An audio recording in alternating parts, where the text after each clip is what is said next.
get an extra inch or two in there. I can't. You're making the sexual intellectual blush. I can make anyone blush. So, and as a, the educational background, because I can't just give you a flat answer without the research to back it up, but size doesn't matter because the G-spot is not necessarily located in the same place in every woman. So some might be a few inches back, a few inches forward. I try to say the same thing for all bodies. Not all penises are created equal. Not all vaginas are created equal. So I'll share one tidbit. I'm listening. The first time I ever orgasmed, the penis was like microscopic. So, she's not going to say any names on air. No, I don't call anybody. We're going to get your name. We're just going to call you up. So that's why I'm living proof. Size doesn't matter. Okay, well, now you've mentioned about the G-spot, and that's a misnomer, or that's one of those mythical creatures that's like, like a wallet or something. You can't really find the wallet. You can't really find the G-spot. But my question is, how does one find it? How does one find it? I think that it takes a lot of communication with your partner. That's super important. Lots of people have to discover their own bodies. So okay. I think I discovered my G-spot long before anyone else did. And so I kind of guided them as to where it is because the sensation is different, not only for the person feeling for it, but for the receiver as well. Okay. Now, it's kind of like getting a new pair of prescription glasses. Better, worse. Better, worse. Better, worse. I wish people could see the way you're flicking your finger that way too. That's beautiful. Is it A or B? Right. A or and B? I always think those are trick questions because I really don't see a difference. Well, that means you're nowhere near where you're supposed to be. That's not. There's a joke about that. I'll tell you off the air. It revolves around wrong hole, and that's all I'm going to say. But. So it's not like Bigfoot. G-spot is not the sexual equivalent of Bigfoot. Like it exists. It does exist. It is there. They usually say that the standard way is to put your finger in and do a come hither feel or motion. Okay. And it feels like it has many ridges. It's very textured. The texture is different from the rest of the vagina. I'm going to allude to condom brand said ridged for her pleasure, or ribbed. Ribbed. So yeah, all right. Now I know how to find it. Now I just need volunteers. Oh, no. Well, I was going to say George volunteered for services earlier, but he doesn't. Right. I still haven't found my G-spot. The male G-spot is a completely different animal. It is. It's called the P-spot. It's actually the prostate gland. Correct. Yes.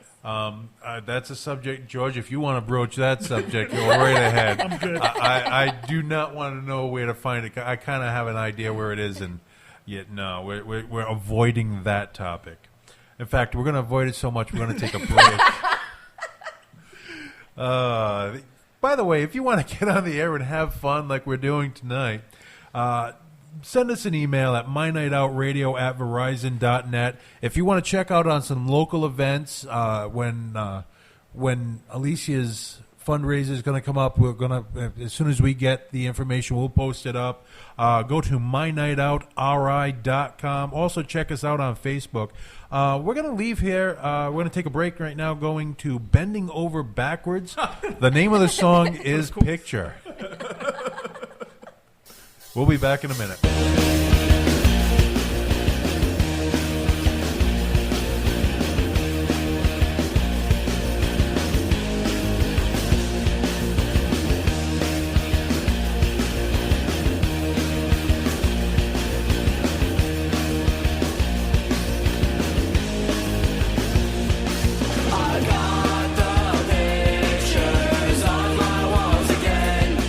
Reminding us of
information is free. The law. There is hope.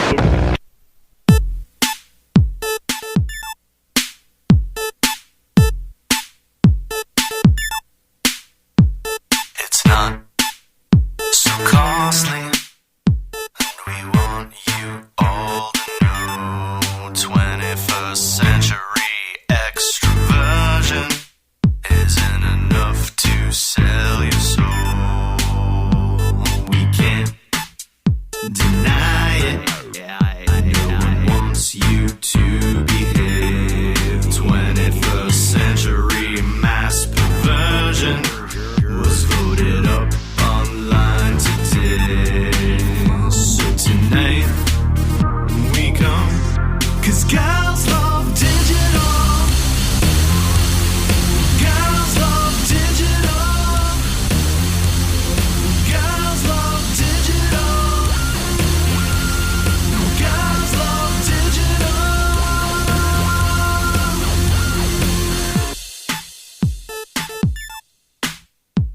You know we're watching. We're the audience you like. Put a sexy pic on your profile. Show them all how you've gone wild. So tonight we come 'cause girls love digital. Girls love digital. Girls love digital. Girls love digital. It's okay, it's safe, man, do it anyway.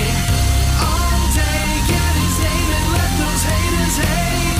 Not your fault, there's a law, and we love you all. Keep score, get some more, take total control.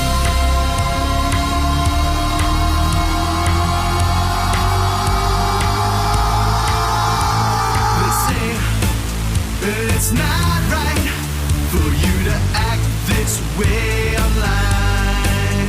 But if the whole damn world is gonna try to curb girls and ladies shine, your most dangerous life. So tonight we come 'cause girls love digital. Girls love digital. Girls love digital. Girls love digital. Yeah, yeah, yeah. It's okay, it's safe, and do it anyway. All day, get his name and let those haters hate. Not your fault, there's a law, and we love you all. Keep score, get some more, take total control. Welcome back, my night outers. This is DJ Psycho Eddie. Alicia, the sexual intellectual, is in the hot seat. Now we're going to change gears on you. We're going to swap it around a little. I like when people swap it around. Well, this is You said for me to get PG-13. Well, I have no problem with swapping it around. I just have to get permission. You know how it is. Okay. Well, the question I have now is, what do you do on your free time? I mean, if you're surrounded by sexual imagery, sexual references, all day long, you have to deal with sex. Sexuality, yep. You don't want to go home, or do you want to go home and have sex? Or what do you do in your spare time? I read about sex. I go to events that are sex related. So I love sexuality from a nerdy standpoint, that I like to learn about the human body and the brain and its dysfunctions related to sex. So sexuality is not like, oh yeah, just get laid a lot, man, and it's fun. Like, that's not how I approach it. I love sexuality in general. I do in my own private life. You know, of course, I get tail. It's cool. But yeah, I don't mind either way. Like, if I go home, there are some times where I'm having a lot less sex than most people would think, considering I'm the sexual intellectual and I'm doing all these. The proverbial dry spell happens. It happens to everybody. By choice, I just want to. By choice? Yes. It's your story. You can tell it any way you want.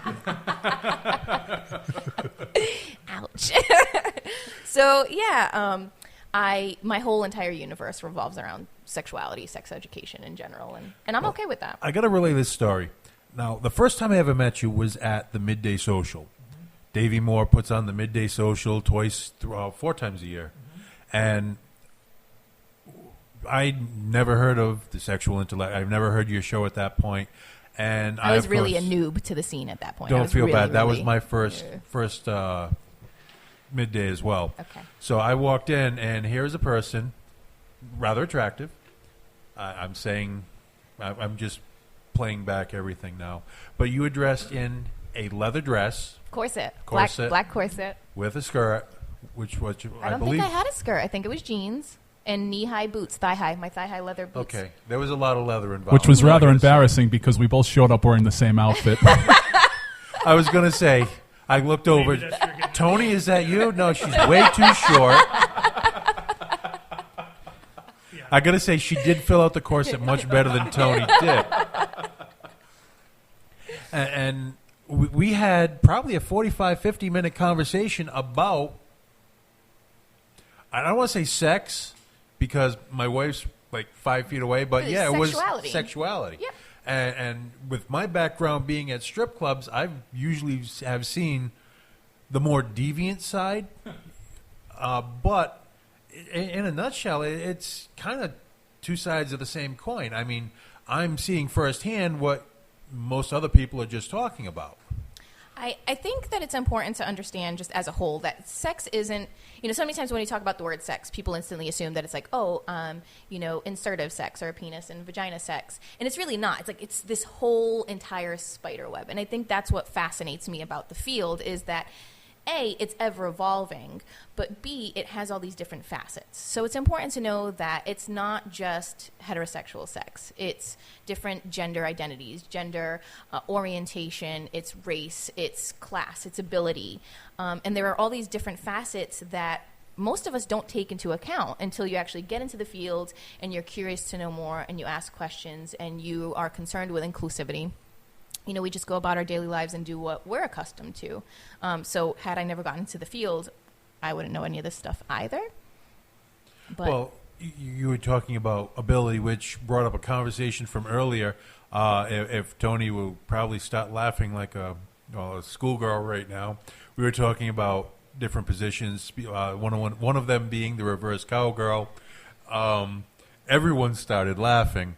But the truth is, you find what works, and that's part of what you do is to helping people find what works for them, correct? Yep. So I like to do consultations with people, and I don't know why. That's part of what got me into the fields because prior to this, I was a bookkeeper for 8 years. So I was doing invoices and stuff for a promotional products company. But throughout my whole